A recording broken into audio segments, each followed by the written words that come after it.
সেই লক্ষ্যে কাজ করছি। খুলনা বিএনপির ঘাঁটি, বিএনপি প্রতিষ্ঠাতে রাখব আস্থা বিশ্বাস আছে। বিএনপি মুক্তির দল, গণতন্ত্রের দল, উন্নয়নের দল, এবং এই বিএনপি মানুষকে সংস্কৃতি এসে শান্তি দিয়েছে, তাদের অধিকারের সংগ্রাম করছে। আমরা যেখানে যেখানে মানুষের ঝড় রয়েছে এবং মানুষ সচেতন অংশগ্রহণ করছে, যদি প্রমাণিত হয় বিএনপি জনগণের কাছাকাছি আস্থা এবং বিশ্বাস, আমরা ইনশাল্লাহ জনগণের আস্থা বিশ্বাসকে মূল্য দিয়ে জনগণের কাজটি সঠিকভাবে আমরা করবো। চাঁদাবাজি থাকবে না, দখল থাকবে না, কেন্দ্রবিরোধী থাকবে না, মাদক থাকবে না, সন্ত্রাস থাকবে না।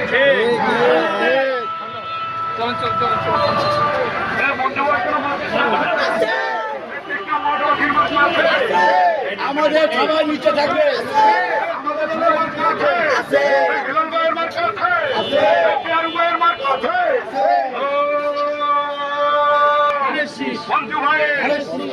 তারেক রহমানের কলাম নেন, ভোট চাই ভোটারের।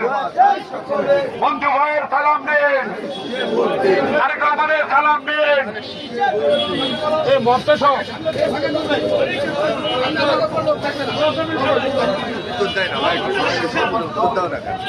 নাজিম